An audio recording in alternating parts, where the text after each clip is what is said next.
when I refer to what's high and what's low in a shoe, I'm always referring to the SAT count.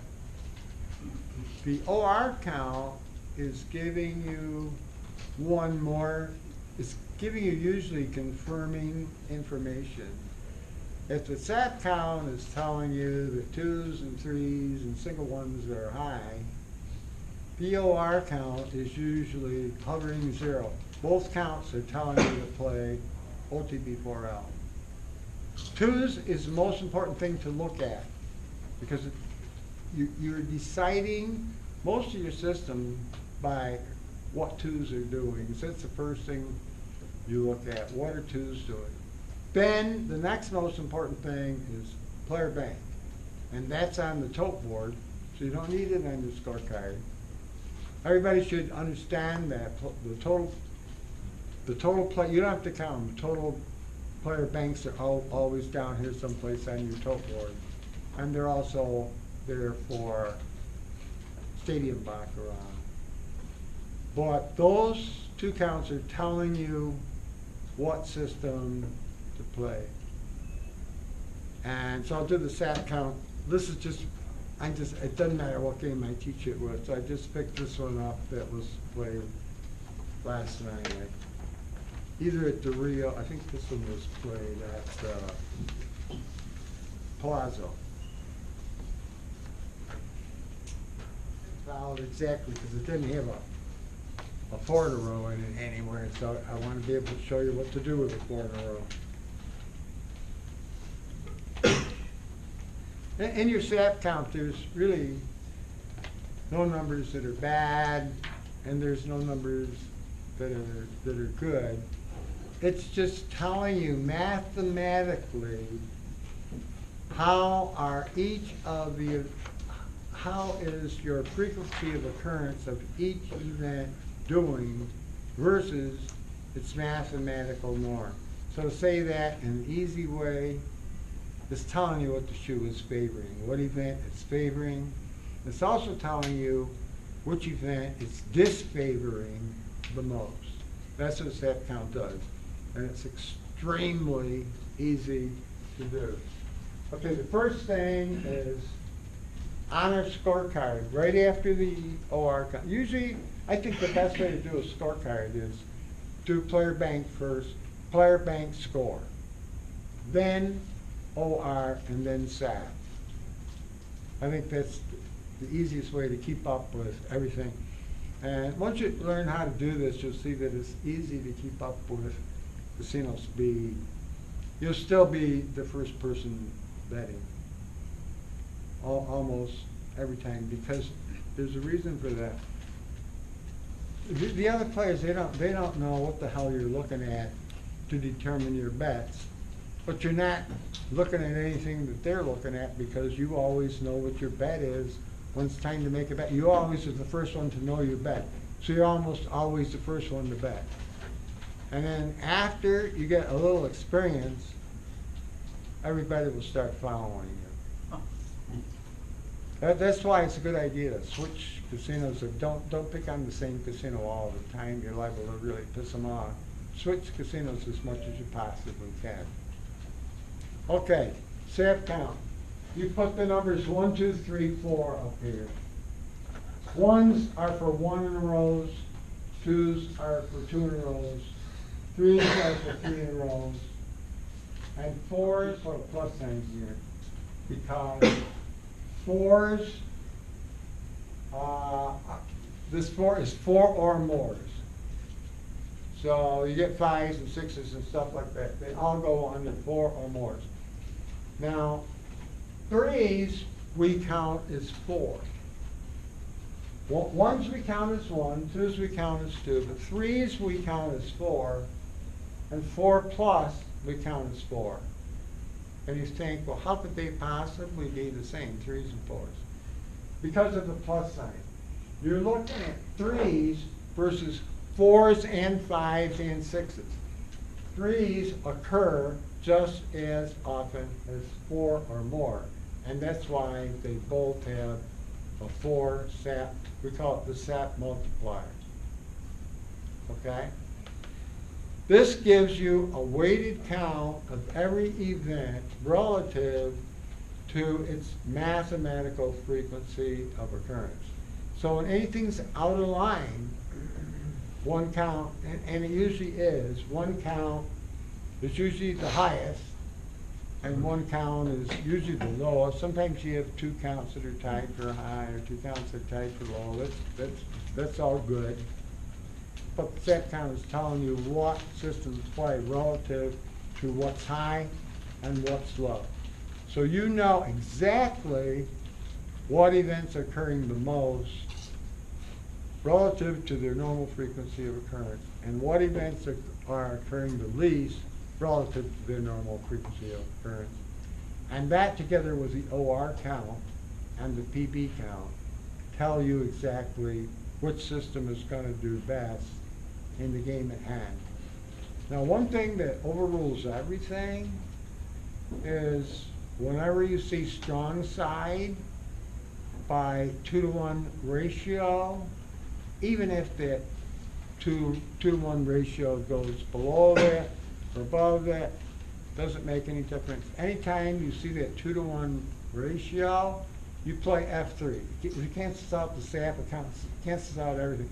You play, when you see that 2-to-1 ratio, you play F3, and you play it with an aggressive progression such as the 3-4-5, because it's the safest progression that you can exploit with, and it can win. The 3-4-5 will sometimes go over 100 units in one full shoot, but it's up there. I mean, your goal when you're playing the 3-4-5 is you're saying to yourself, boy, I'd like to get to 50, because you get to 50 real quick playing the 3-4-5. And the thing is, you want to get out of the shoe before that weak side has a 3 in a row, but very often the 3 in a row that 3 in a row on the weak side never occurs, so you can play all the way to the end of the shoe. It's just a question of what you're happy with. If you're happy with 20 units, quit at 20. If you're happy with 30, quit at 30. But it's capable of 80 unit shoes. It's even capable of 100 unit shoes. Very, very powerful system. If you play with a 3-4-5, why don't you use the Fibonacci progression? You can use an up as you win Fibonacci progression. I should probably show you that. When you get a very, very strong side, or if you get a very, very strong repeat shoe, you can use an up as you win Fibonacci. Now here's the thing about the Fibonacci.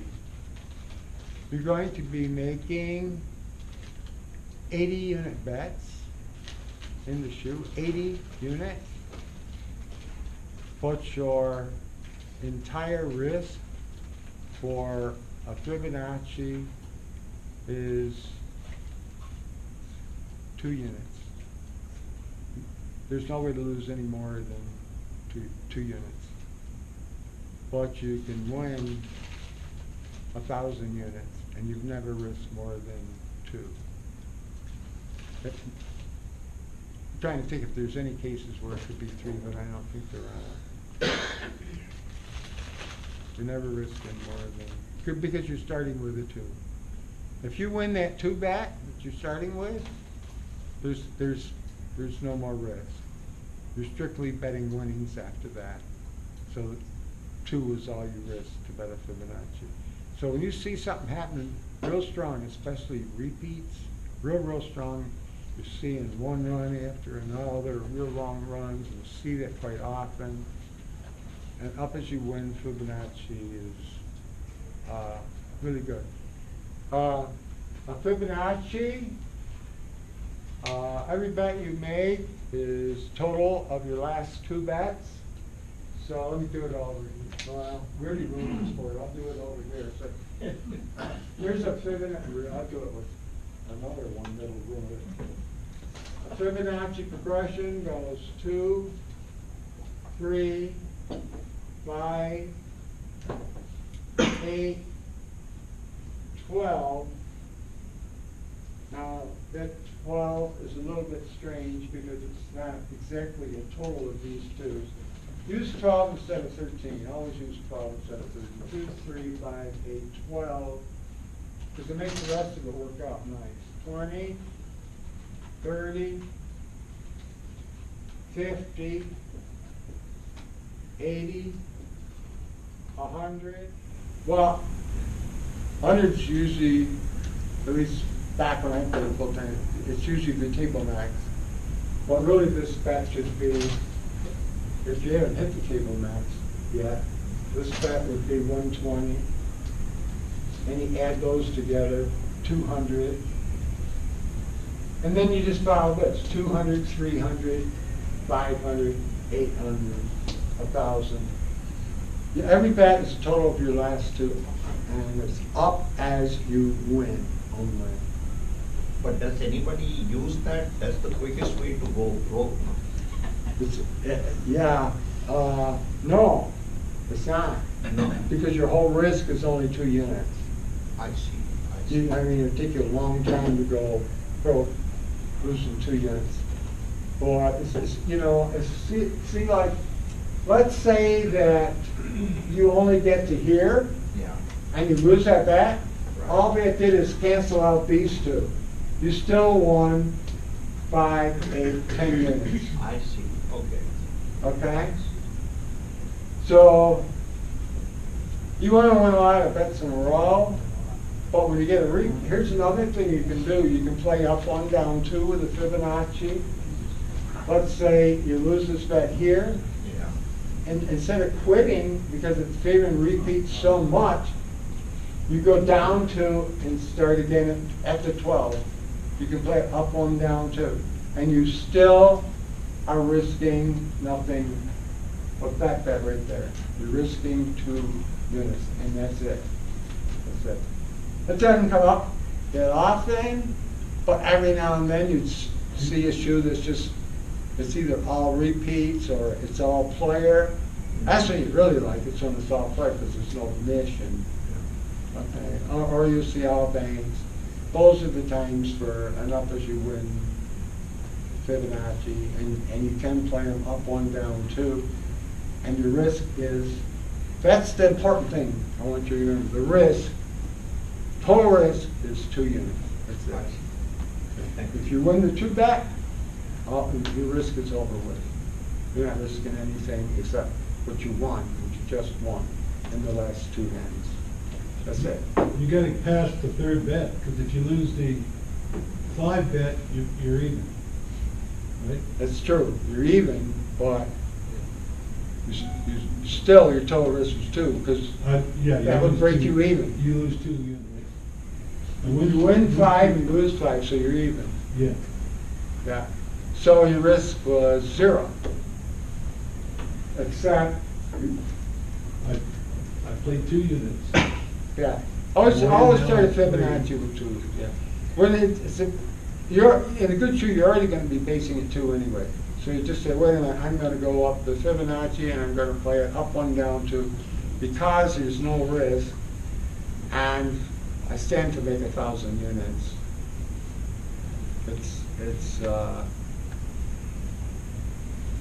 It's sometimes it was huge. I mean, life-changing amounts of money, literally life-changing amounts of money.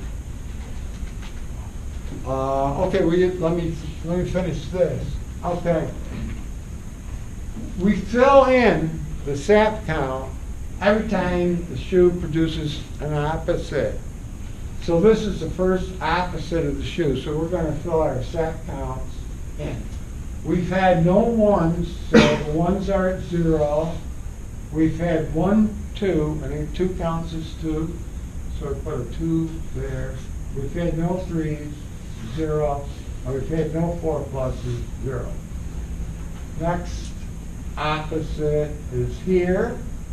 Now, we don't know what this 1's going to do. All we're looking at is what happened before that opposite. So there's still 0 1s And now there's 2's have gone to 4 because we multiplied by 2 to 4. And 3's are at 0, and 4 or more's are at 0.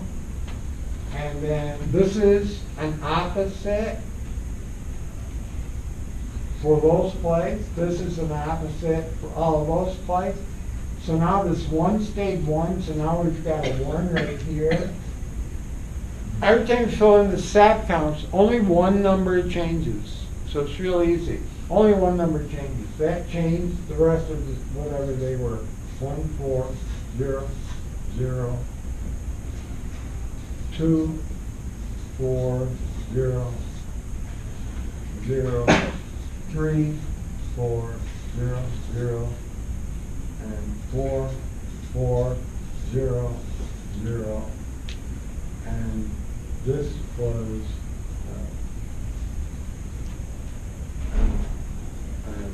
opposite, so we still need to count this one. So this is 5, sorry about that, 5, 4, 0, 0. I don't think I have to go in any more than that. This 4 in a row is going to make 4 or more. It's just going to bring it up to 4.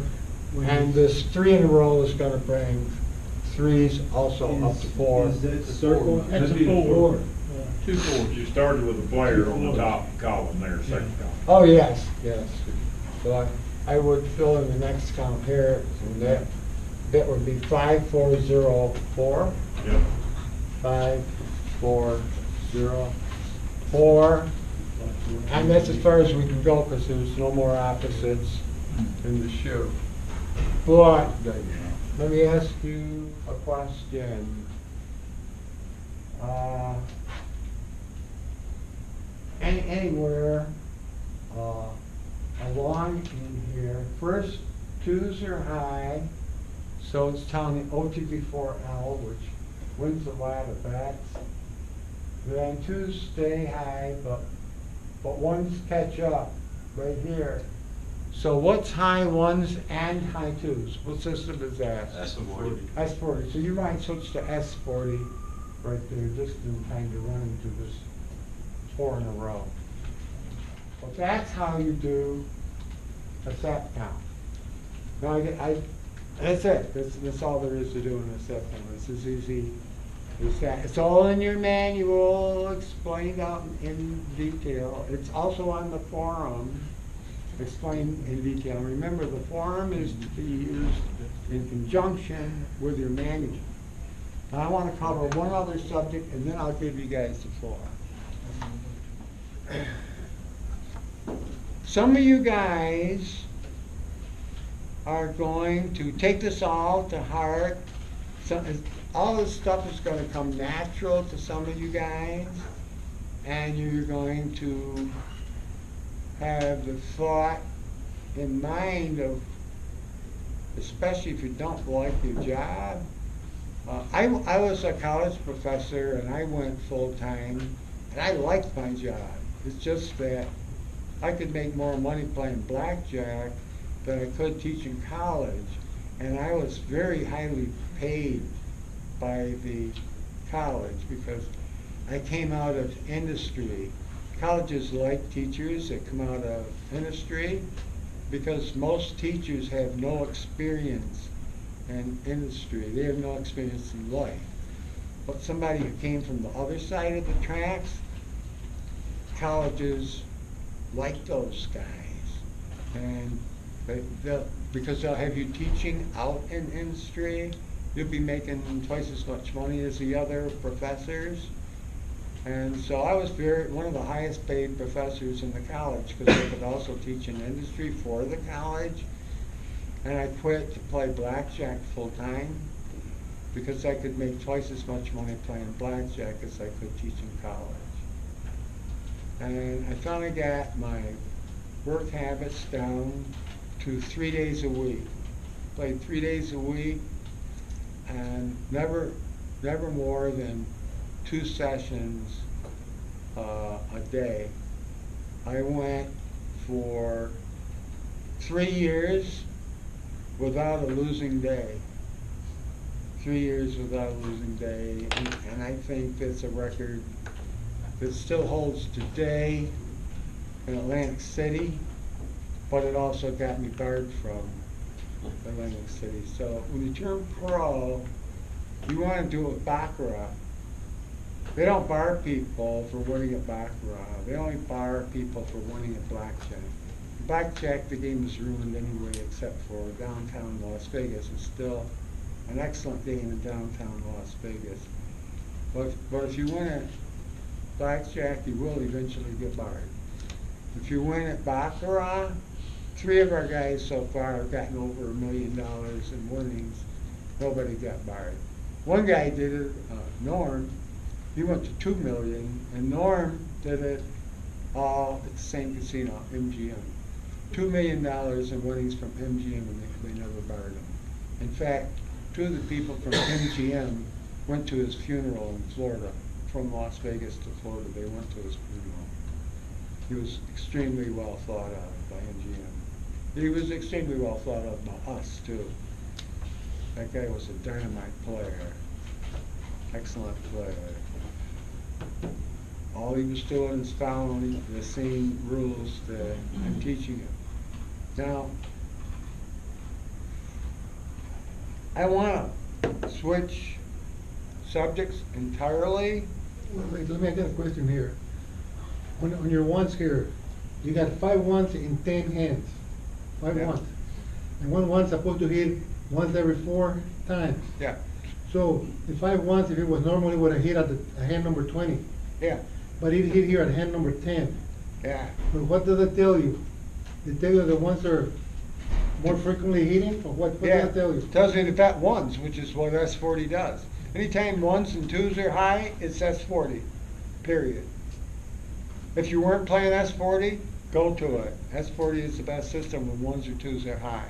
You were probably started this shoe with OTB4L, but then 1s and 2s took over. 3s and 4s weren't doing anything. It's perfect System 40. So you would switch from OTB4L to System 40. System 40, we don't talk about it all that much because it's such a simple system.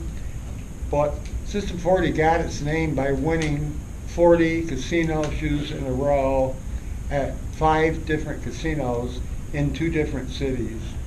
40 shoes in a row, it's pretty impressive. So we call it System 40. It's a very viable system when you have high 1s and 2s. It's what you always want to play with, high 1s and 2s. And high 1s and 2s, 1s and 2s are high very, very often, especially when new cards come out. Are you in mode, if you're playing that shoe, would you be in mode 2 or 3? And I go by the OR count. Oh, wait a minute, when I'm playing S40, Yeah, you're playing S40. you'll see in your manual that I'll tell you all of the rules of S40. And then in the next paragraph, I'll tell you that I don't play it that way. I always play S40 in mode 3. It simplifies the hell out of it. Now it's totally simple. But here's the thing, why did you pick S40? Because you had a plus OR count. And if you have a plus OR count, it's mode 3. So I play every S40 shoe in mode 3, period. Game over. No more rules. That's the best way to play S40. And that's all in your manual. Okay, high 2s is OTB4L. High 3s, you gotta look and see what's high with it. If it's 2s and 3s, it's definitely OTB4L. If it's 1s and 3s, it's definitely TB4L. And if it's 3s and 4s, it's definitely repeats. So the SAT count is always telling you what system to play, and when in doubt, because the SAT counts are either continuously going back and forth, or they're all even at 4-4-4-4, 8-8-8-8. And the best thing to play with, you want to look at OTP4L. However, the best thing to play with the even sat count is A and B. It loves that. It loves it even. Because you're not likely to get a 3 found or 2 when the sat counts are equal. But even if you do, like I showed you, if you're betting the plow, which you should be betting with A and B always, it'll plow right through those 2s and 3s. Even if you get a whole bunch of them, 2-3, 2-3, 2-3. That's what I did that shoe. I didn't put it on the form, but I will want to, I didn't have time before I left because I was trying to get the manual finished. I'll put that shoe on the form when I get back. It started 2-3, 2-3, 2-3, and A and B still beat it. And the worst position you were ever in is right up in the beginning, you were at -4, and then you started gaining, you actually gained units on the 2-3s. So 2-3 is definitely not the end of the world with that system. Boy, a 2-2 is the end of the world if you're playing S40. And that's why I said, and you said it, always play A and B rather than TB4L. Because it beats everything that TB4L beats, but it doesn't care about 2s.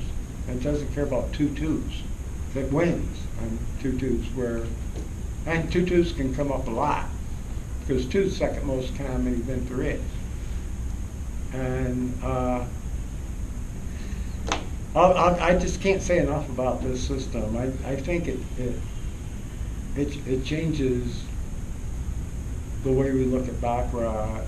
It's a whole new ball game with A and B, because like one of the persons said in the hall, if all you learned was A and B and OTP4L, you could become an invincible player. And remember, that was the subject of this whole seminar. I never pointed it out, but he is exactly right. If you said, look, I'm going to thoroughly study 2 systems, instead of getting myself confused with 6 systems, I'm just going to study A and B and OTP4L. They are the 2 most difficult, most complex. But if you can get those 2 down pat, you can win at Baccarat.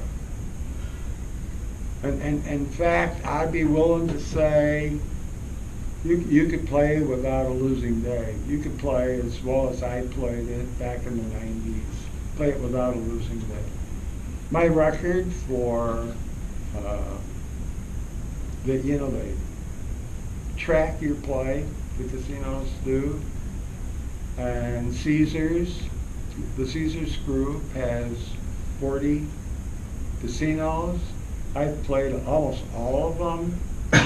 They have a record of all of that play, and we were staying at Flamingo, which is part of the Caesars group, and they would not count my room for a seminar that Keith did, and Keith got all pissed off. We had like 30 guys there, and they counted everybody's room except mine, so Keith got into an uproar with them over that. And the marketing girl says, well, I'll show you exactly why. And she opened up her computer to a page which had my whole history, and she says, look, Ellis has not had a losing day at any of our 40 casinos in 20 years. So we're not going to comp the bastards. Then she turned over to Keith's page. Says, Keith, you haven't had a winning day in 20 years. So we're going to comp. He says, I think I get it now.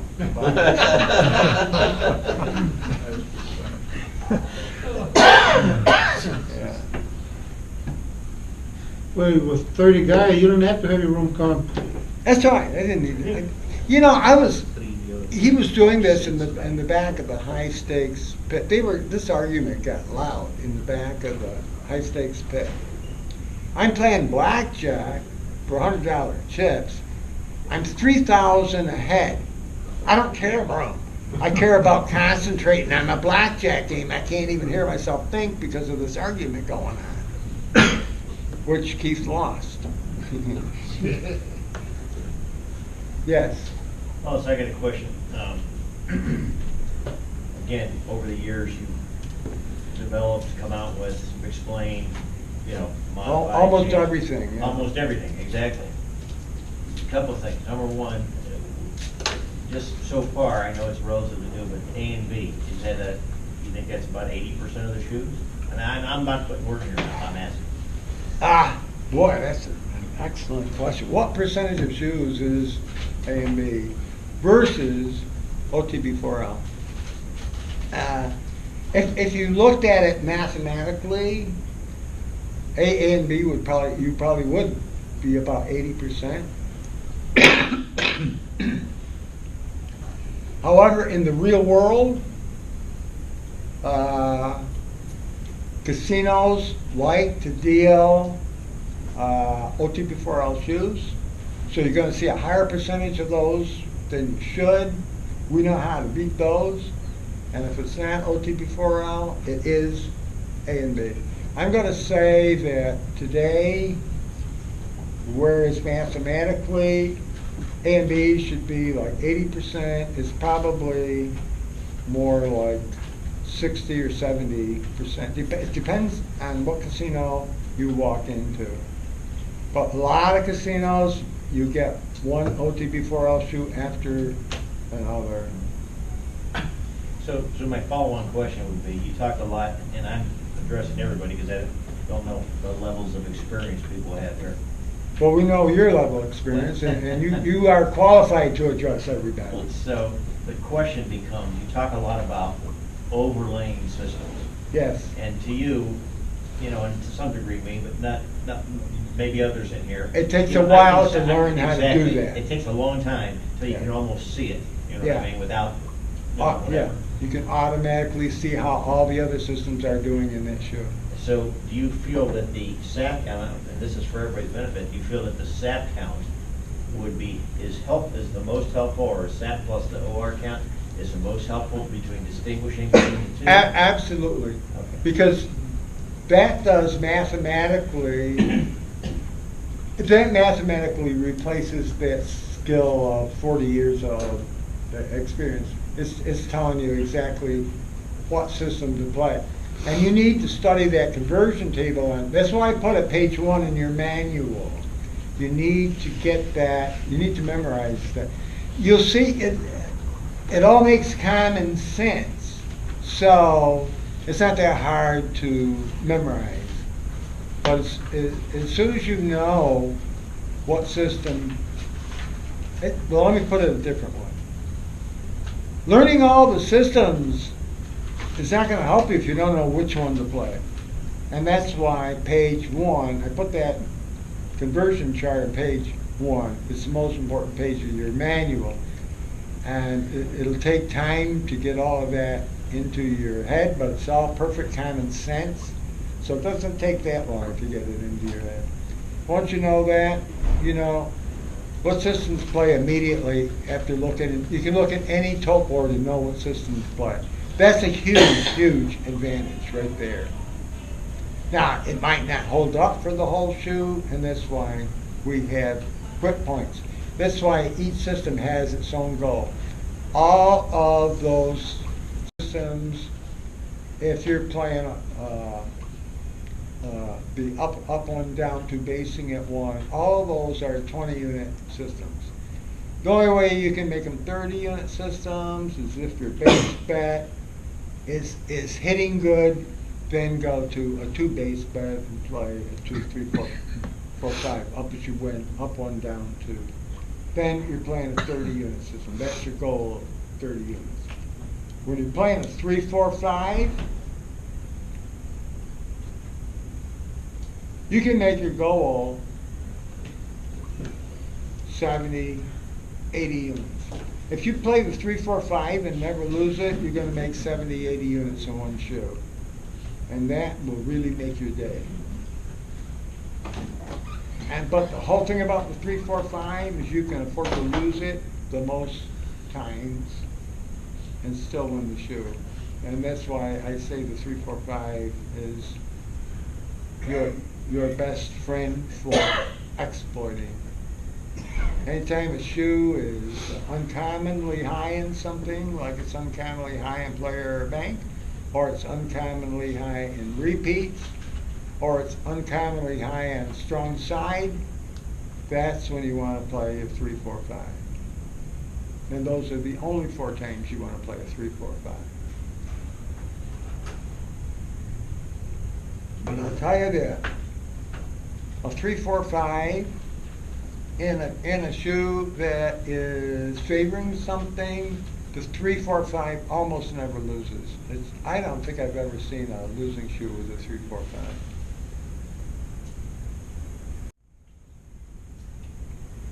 Yes. So,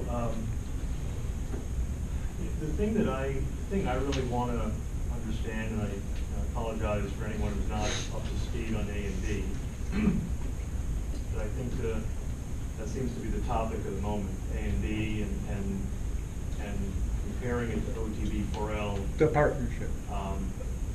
Trying to figure out when to use one or the other. You know, one thing I've noticed is that A and B doesn't really lose to any specific event.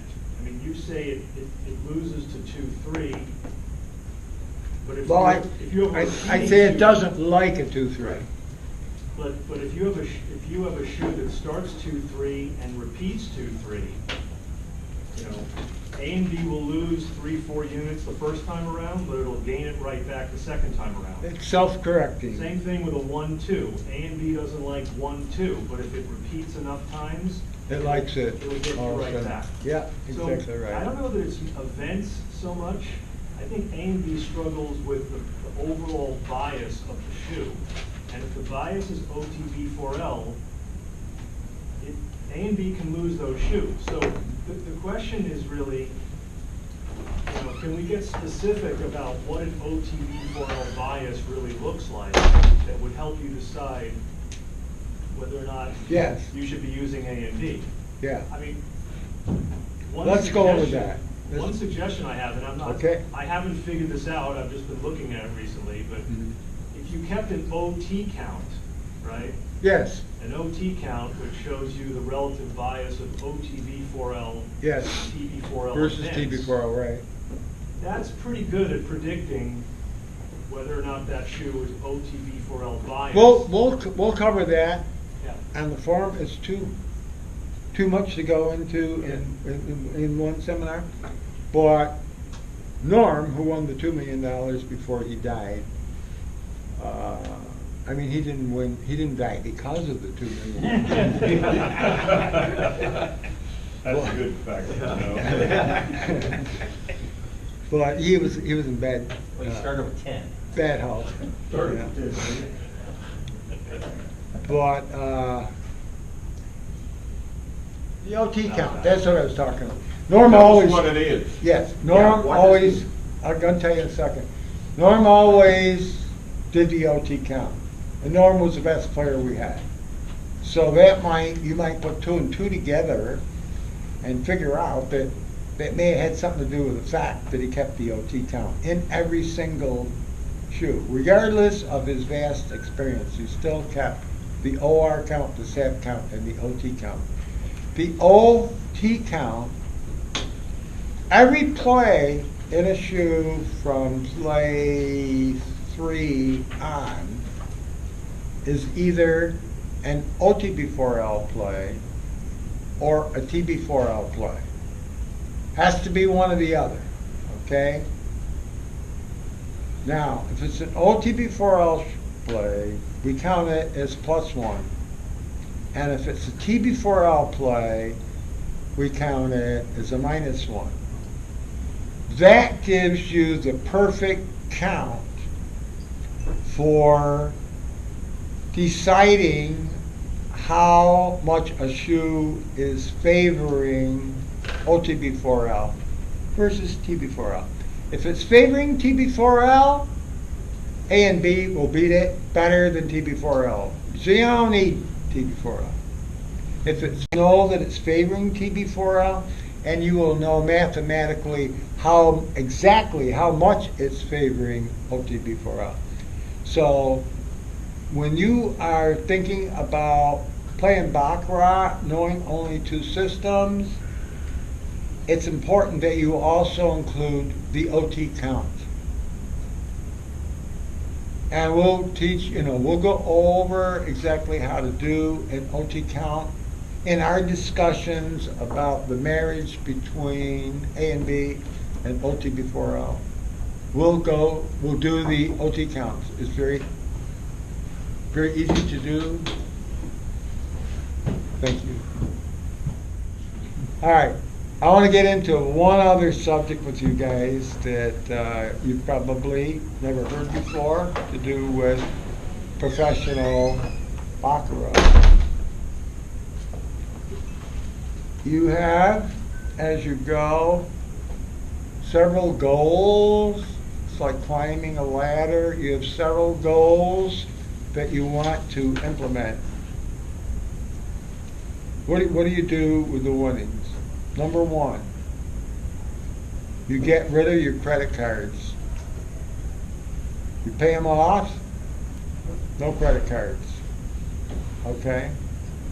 The next thing you do, you get rid of any car payments you have. The next thing you do, it's really the last thing you do, is you get rid of your mortgage. You pay it off. Now, why? Here's a secret of life I'm about to tell you. If you have no credit card debt, and you have no car debt, and you have no house debt, you triple your purchasing power. And your purchasing power is real wealth. You triple your purchasing power. So that's the goal you're trying to get to. Whenever you borrow money, whether it's to pay for a car or to pay for a house or whatever, whenever you borrow money, you are selling a part of your future. You're selling yourself out. You're selling a part of your future. That's what you do with your money. You get rid of all debt and triple your purchasing power. And as you go, some of you guys are going to get really good at this. That's where your thinking should lie. I got to get rid of those credit cards. Then I got to get rid of my car payments. Then I got to get rid of my mortgage. And you can live, after that, you can live like a millionaire. Yeah.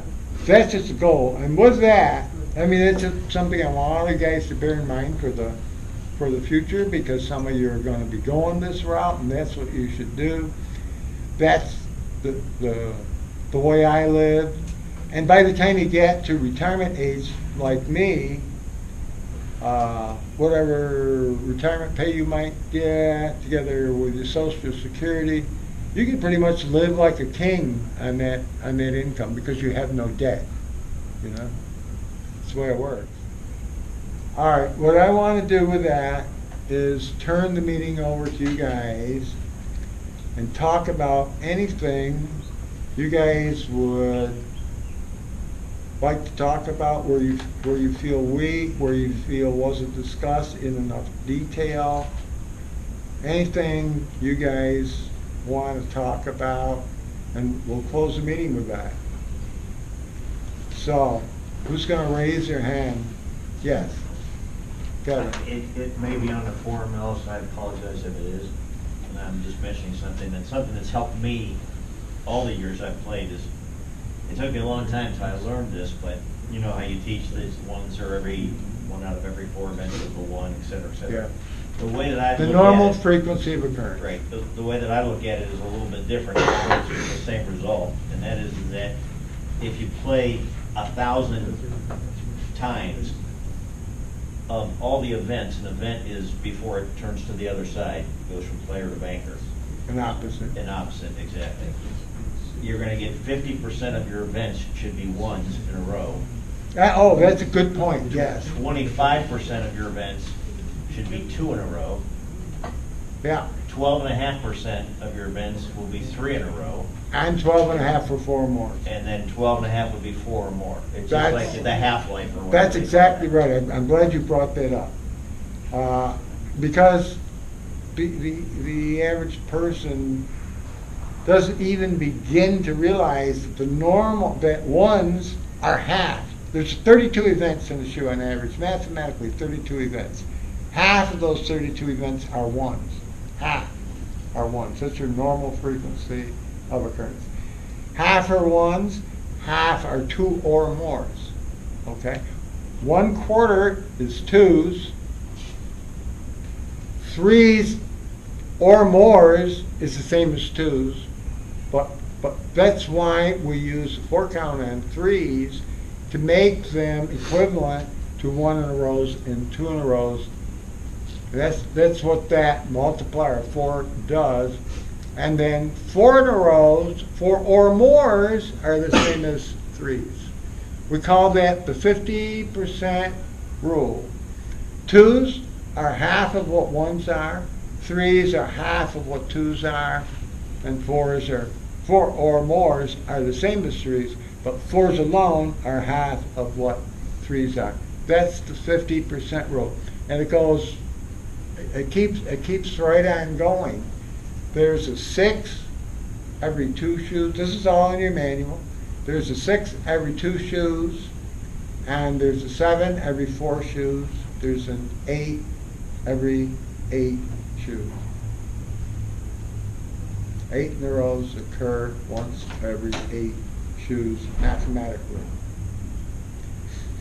All that's in your manual. Very, very important that you understand that. So in the back of your mind, if you know what's normal, you'll spot what's abnormal, and it's much quicker. Very good point, Kevin. Kind of, next question I'd like to ask, it would be your feelings about the stadium baccarat now that you've experienced it a few times versus. Well, I I'll think tell it's you. coming to more casinos. Yeah. I'm saying. My first impression last night, I played it a couple years ago when it first came out. My first impression last night was, no, I'll tell you, I was in rough shape after, I had trouble with my flight plane. They couldn't get the plane started. They had to jump it. We wasted an hour and a half on the ground. I couldn't smoke for 9 hours straight. So I was having a really rough day yesterday, and I sat down to the stadium baccarat, and I did okay. But for me, I feel more comfortable at a traditional baccarat table. However, given a little bit of time with the stadium baccarat, here's what I see is going on with it. When you think about the sat count, and you know what system to play when you see a shoe, giving you 4 shoes to choose from, that's too much an advantage for us. Once we become familiar with all the bells and whistles of stadium baccarat, you give a guy like me 4 shoes to choose from, that's too much of an advantage. It's an unfair advantage to me. And you guys are going to be the same. Giving you 4 shoes to choose from. Once you learn what to do with that, and you know what to do with it from your set count and your OR count and your PB count, it's too much of an advantage to give guys like us, and the casinos don't realize that. More and more casinos are coming out with Stadium Baccarat, and our guys always beat it. They always beat Stadium Baccarat. It's just too much of an advantage to give us. But we gotta like really keep that under our hats. We can't. We like the popularity of Stadium Baccarat because we have such a big advantage, but we don't want the casinos to understand that we have a big advantage in it. But it is. It's too big.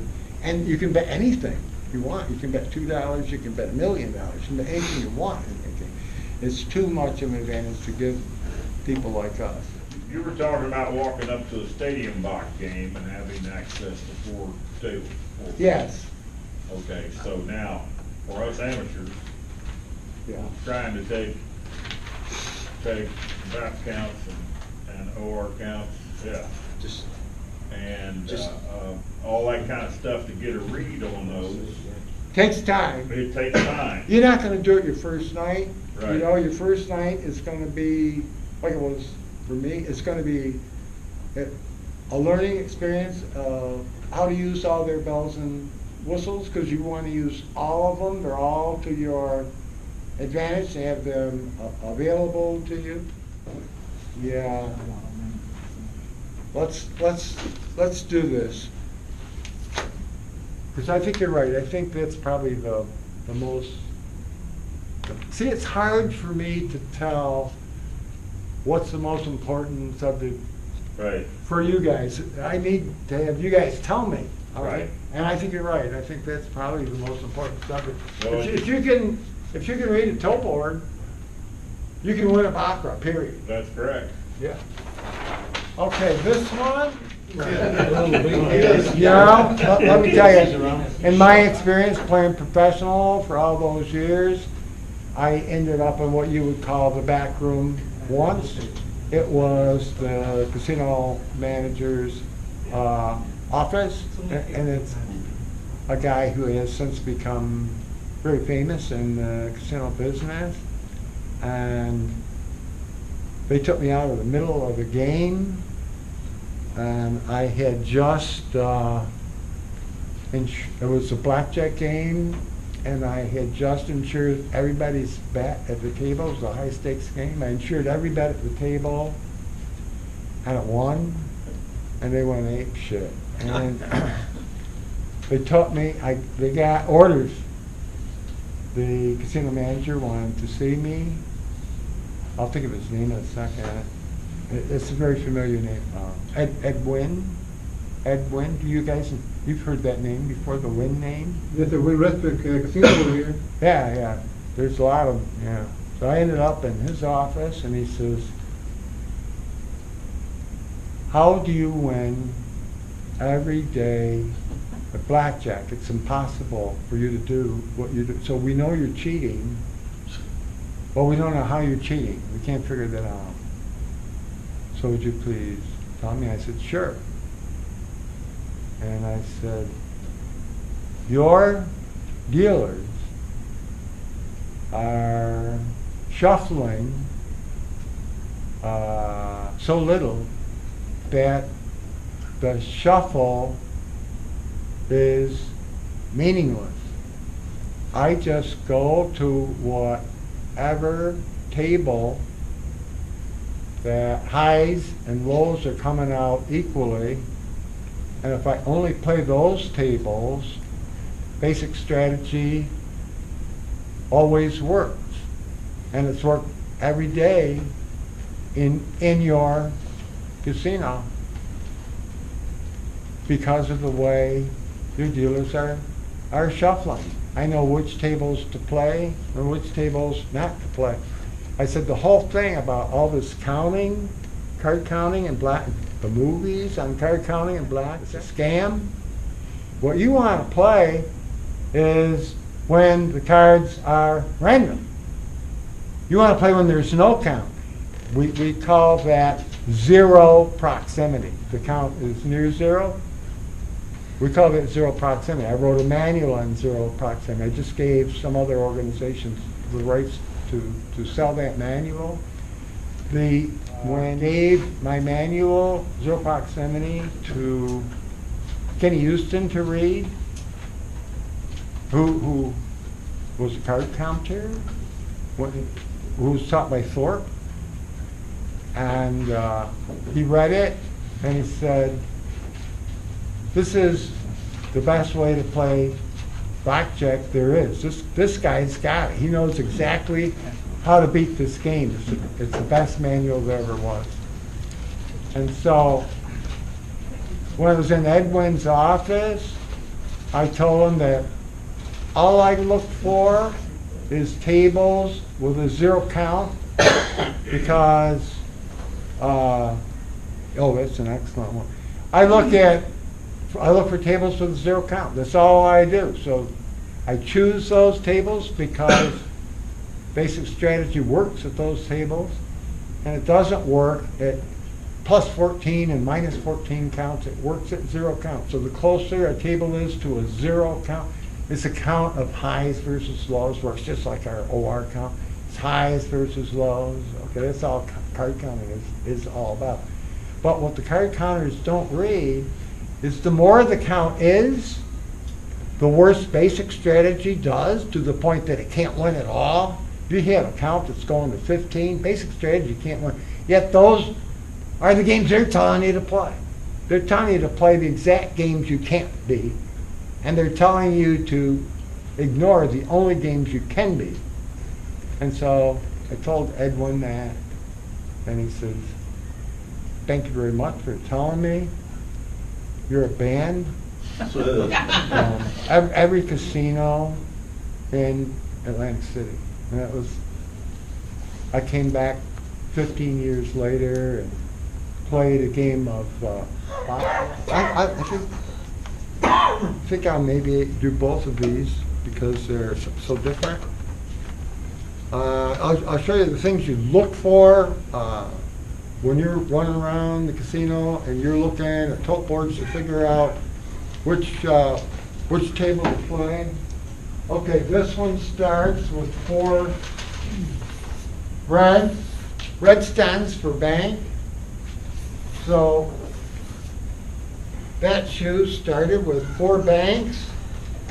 And then it had 3 players. And then it had 1 bank. And then it's got 3 players.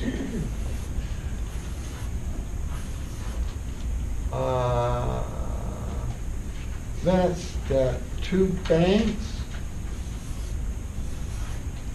And then it's got 3 players again. And then it's got 1, 2, 3, 4, 5, 6 banks.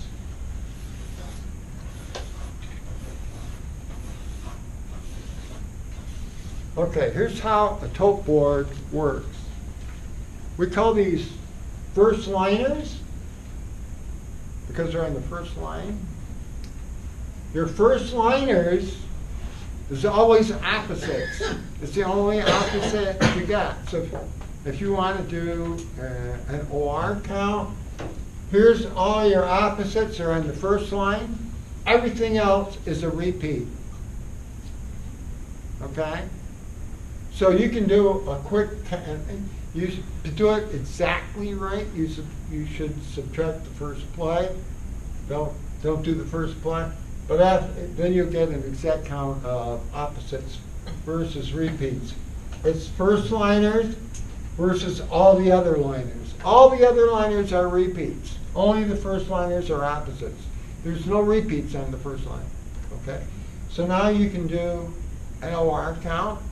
You can look at what's high in this shoe. What stands out to you? What's high in this shoe? 4 plus. What was that? 4 or 3s, I'm sorry, Threes. 3s. 3s, yeah. There's one other thing that stands out even more. Okay, let me show you how I would look at this tote board. this shoe is favoring repeats. There's a whole lot more repeats than there are opposites, okay? The first thing I'm gonna look at is there's never more than one in a row. There's never more than one in a row in the first line. Just one, okay? What does that mean? It means I'm gonna lose 3 bets if I'm betting repeats. I'm gonna be betting 3, 3, 3, 4, 5. Gonna win my progression. If there's never more than one in a row on the top line, I'm gonna win every single 3, 4, 5 progression. So I'm gonna play this shoe, I'm gonna play repeats with a 3, 4, 5 progression, and I'm looking to make 50 units in this shoe. Can you write the number of bets in the circles? Break the bets in? Sure. Repeats. Repeats, 3. Well, let me do them in blue. So your bets are 3, 3, 3, 3, 4, 3, 3, 4, 5, 3, 3, 4, 3, 4, 3, 3, 4, 3, 3, 3, 3. Somebody count how many plays it is, I'll count the score. 3, 6, 6, 10, 10, 11, 12, 13, 14, minus 2 is 12, 16, 17, 18, 19, 20, 23, 26, 29, 30. My score is 32, and how many plays?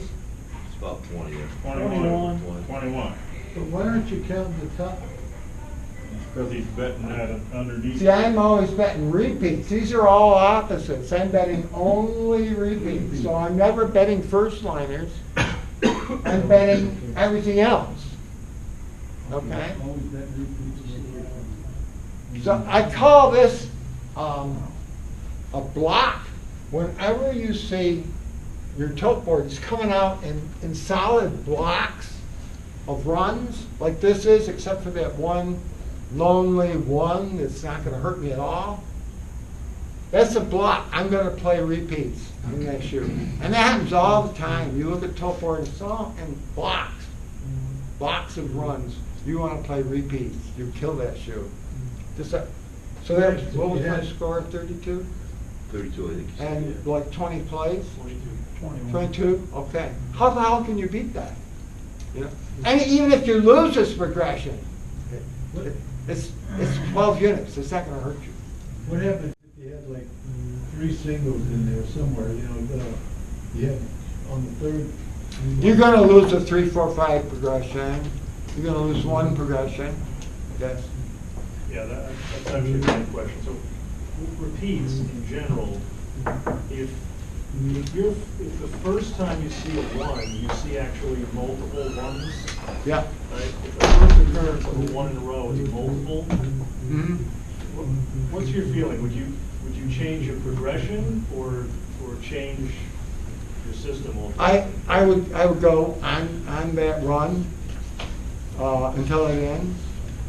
I would start a new progression over, and I would probably not go 3, 4, 5. I'd probably go 1, 2, 3, and play that zigzag run until it's over with, and then right back to repeats. So you would switch from betting repeat to betting opposite? Yes. Until Yeah, opposite run. until it loses. Yeah. And then go back to your Repeats Your at progression? 3, 4, 5, yeah. Same. However, I would be very cautious because at least now this shoe proved that it can produce 1s. So I'm looking for a good place to get out of the shoe. I want to get out of the shoe.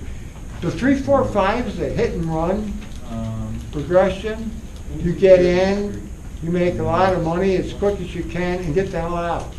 It's a hit and run progression. Okay. And does anyone have any more questions about any subject at all? I got a question here. Uh-oh. Can you please review that again? You don't count the first row. These are all opposites with the exception of the first play. Right, so when you walk in, you look at that and Yeah. that's what you see. Which is more? The two rows are better? Which has more circles? Or the first liner? I see more circles here than I do here, so I already know that's a repeat shoe. As soon as you see a block of runs, it's a repeat shoe. You can't miss those blocks of runs on there. Those are repeat shoes. Again, where are you gonna start that shoe? As soon as I can get my money out, see a shoe like that, Yes, I mean, Are you waiting that far those are along? the first, it's 4 right away. yeah. Would you start it any When you earlier? start, You know, I mean, you don't see that many fours. And what's normal in a shoe is 18 ones, 9 twos, 4 1/2 threes, and 2 1/4 fours. When a shoe starts right off with a block, you want to get in there as soon as you can get your money out. You're gonna win that shoe. It's a question of how much money you're gonna win. That's what I always look for when I first walk into a casino. There's blocks of runs, and that's why I look for it. You can make a lot of money real quick. And the same is true of strong side, which you can see on your tote board. They get the player total there, and they get the bank total there. Whenever one number is twice the other number, it's a strong side shoe, and you do the same thing playing strong side with a 3, 4, 5. And the same thing is true of a TB4L shoe.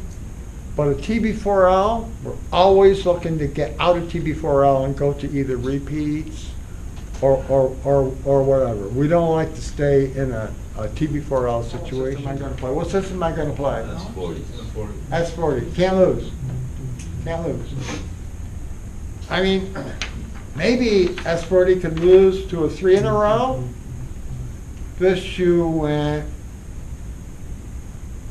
18 plays before there was a 3 in a row.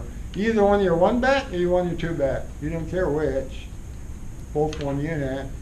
All the way up to about play 18 in this particular shoe. So whenever you see strong first liners, especially when you're seeing second liners without third liners, that's system 40. System 40 is going to cremate that shoe. You will do a 3, 4, 5 on that. I don't on system 40. I usually play up 1, down 2, basing at 2. Yeah. That's your best system. We don't like to exploit system 40.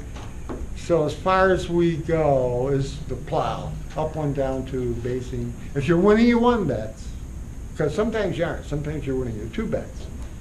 But if you're winning your 1 bets, you want to you want to bet the plow, basing it 2. That's the safest thing that you can do. 3, 4, 5 is a little bit treacherous with system 40 because it's so common to lose 3 bets in a row. Yes. What other system can apply there other than S40? You could go into, once you got started and you started seeing all of these 2s, you could easily switch to OTB4L because instead of winning every other bet, you would be winning every bet going to OTB4L. The second 2 for sure after I saw the third 2. And after that, though, however, it went back to a long string of 1 in a rows. It happens a lot where a tote board can highly, highly, highly favor system 40. See what it was and deal you a second anytime she wanted. So she could either deal you the first card or the second card.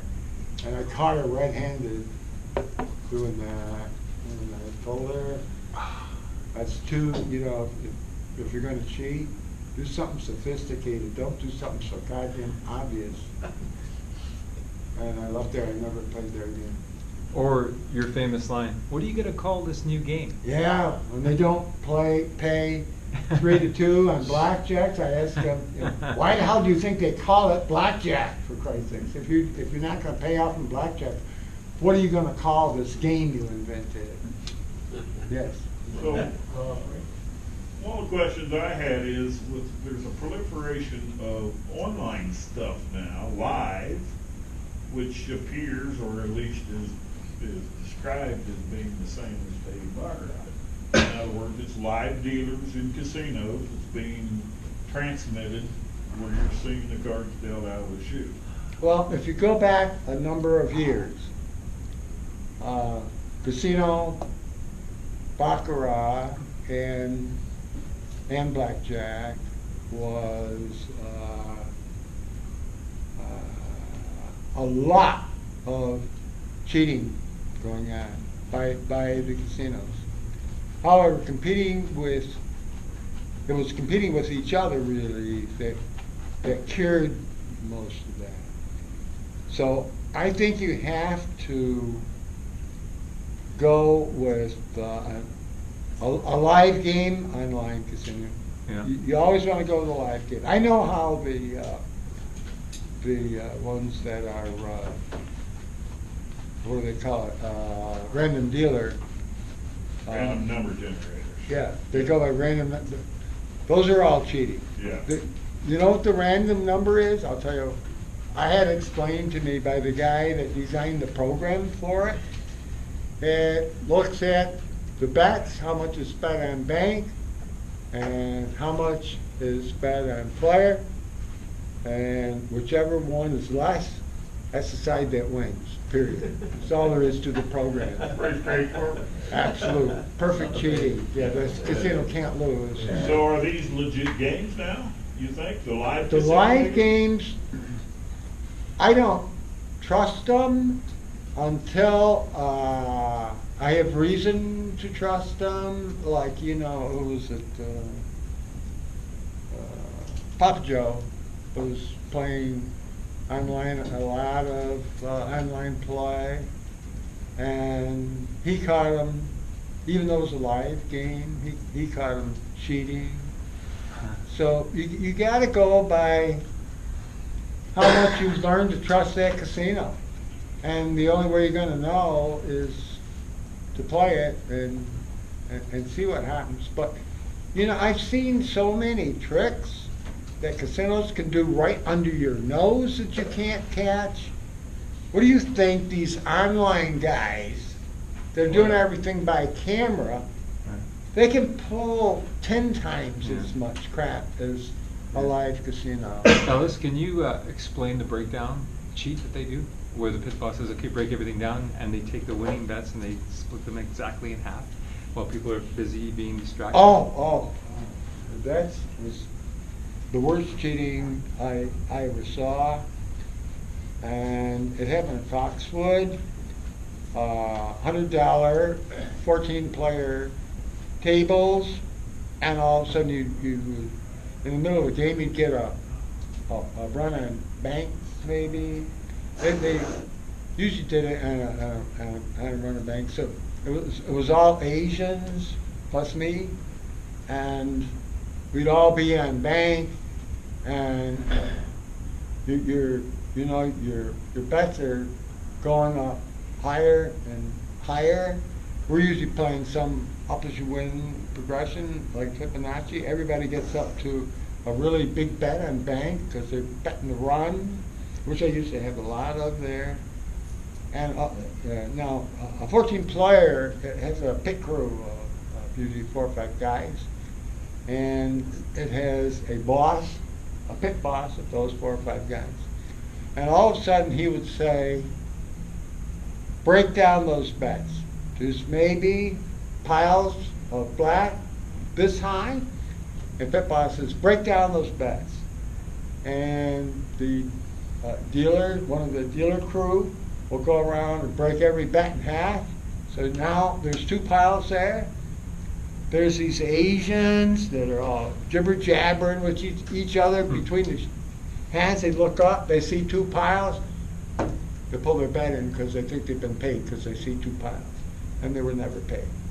And I never seen them get caught doing that. And I've watched $40,000 go to the casino in one game that should have gone to the players. It's blatant cheating. And there's no way, there's no penalty for the casino. Because if a player catches them and says, wait a minute, you didn't pay me. Oh no, we didn't pay you because you pulled down your bet. And you haven't got a leg to stand on. You did pull down your bet. We're not gonna teach you how to cheat, by the way, but there is a counter to this that I love even better. Can I tell them this, or do you wanna tell them About the pen? being on base 8? Yes. Yeah, I'll tell them. I like his version. You know, I don't, not really push cheating, but on the other hand, they cheat. Okay, here's what you can do when you, especially late at night, especially on a full table, and you play the last spot on that table, then doesn't matter if it's 6 player, 14 player, whatever. And what happens is, and you only do this on commission tables. You don't do it on no commission tables. It's only on a commission table. So you're playing that spot, and you lose. The dealer takes your money first. You're the first one. She takes the money, and now she's going around and she's figuring out the commissions for the banks. You put up your next bet. You put it on the side that just won. And she comes back and says, oh, I forgot to pay you, sorry. And you get paid off. And the trick is, don't look up. Have your mind Yeah, focused you on have the paper to just and just slide it over yeah, like you're not even just paying be attention. normal. You have to act. Because just you gotta be normal. dumb if you get caught. Like, oh shit, I thought you picked up the cards, oh sorry. Because it's an easy mistake to make, you know, they're not gonna throw you out of the casino. I've been paid But every time. especially late at night when the dealer's getting a little tired, Then I get you know, out of oh, there. she sees a pile of chips, oh, I forget that bet. Here you go. And they pay you off. That's only when you wanna escape. Did you want me to say anything now, or did you? Yeah, I think you should close this. I'm getting a little tired. If you guys don't mind, I'd like to, if there's any more questions, anybody got a good question? Let's close this off and go play. Where do you want to play tonight? Where should we meet? Or do you want to meet? Maybe, not there yet. It's too scary, the Rio. Please say thank you, Ellis, for doing this. Yeah, it's actually.